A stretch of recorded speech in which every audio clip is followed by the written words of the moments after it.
guys. Tanggalin natin itong binili ni ma'am para sa aking alaga kasi nauubusan ng ano. Oh, vitamins yaw. Vitamins kasi sabi mo, ubos na. Wow, kunti na lang yun. Mama. Ah, yes, baby? Oh. Mama, baby? Ha? Yung mama, oh. Oh, anong dala ni mama? Walang dala si mama. Oh. Yan, ang binili. Kunin na natin. Meron pa?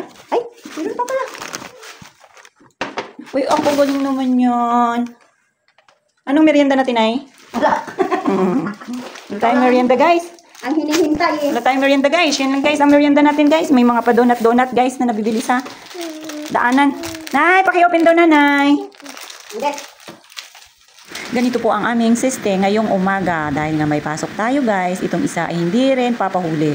Yan nga, may pasara-sara pa ng pinto na nalalaman. Talagang hindi makakalimutan ng cellphone. Pero ganyan lang yan siya maghawak ng cellphone. Tingnan nyo. Ang kanyang kalaro ay nandun sa loob ng cellphone, iiwan niya dyan sa labas at siya ipapasok doon. Marunong na at hinayaan na nga lang din namin. Basta ang susi, laging nakaredy dito sa labasan kasi baka bigla niyang mailak ang pinto. Yun ang masaklap, guys. Kaya lagi namin nire-ready ang susi na nandito sa labasan. At ito nga habang nag-i-enjoy itong bulinggit namin, ako naman sobrang nagmamadali na dyan kasi naghahabol po tayo ng oras. Dahil nga, guys, ganyan tayo every morning. Kailangan hindi tayo malate kasi nga nakakahiya naman. At syempre, guys, meron din tayong mga compliance na kailangang tapusin. Pagka maagang pumapasok, maaga rin matatapos ang gawain. Ganon, diba? Ganyan din kami dito sa bahay. Kaya maaga rin kaming gumigising ni nanay para maagang matapos ang trabaho. At maaga kaming makapaglakwatsa kung makakapaglakwatsya. Hindi nga kami umalis, guys, sa bahay. Si nanay, guys, hindi yan siya laging maalis ng bahay. Nakakalabas lang yan siya pagka morning na mag-walking sila ni Ayam or pagka hapon. Basta hindi mainit, pwede naman lumabas. At pagka minsan, nakakaalis din siya pag siya lang mag-isa.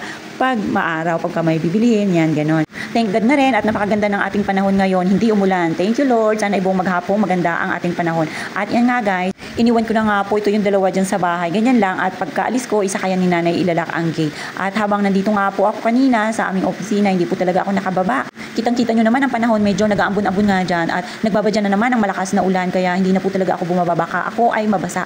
At dito na nga rin po pala ako umorder ng aking pagkain para sa lunch. Nakisabay na rin ako sa aking mga kasama. Ayan nga po yung aking kasama, iuwi po sana rin ng lunch. Kaya lang, wala siyang magawa kasi, guys, wala siyang service at wala rin siyang sundo. Kaya no choice kundi mag-order na lang kami ng aming kakainin. At ako naman, guys, tipong wala na rin gagawin. Pahinga na dahil nga lunch break. Ayan, nagpapaganda na ako ng konti, guys. At buong maghapon nga rin ako sa opisina na nakatambay at syempre tinapos ko na rin ang aking trabaho bago ako bumaba. At ganun pa rin, guys. Same pa rin ang ating weather kagaya kahapon. Every morning lang na gumaganda ang panahon at pagka dating ng hapon, talaga namang uulan na. Hay, nako, tanggapin na lang natin ang katotohanan na tag-ulan ngayon, guys. At bago nga po ako umuwi pala, guys, dumaan na rin ako dito sa Biochemist para bumili ng Baygon sa lamok na nagsisipaglakihan at binili ko na rin ng mga vitamins itong si Yayam, guys, na kailangan niya sa araw-araw. Ganyan din, guys, syempre yung wala, yung paubos na, ibinili na rin natin. Sabi nga ni nanay, ibilihin. At syempre yung priority naming bilhin ay yung aming daily needs. So paano ba yan? Kita-kits ulit.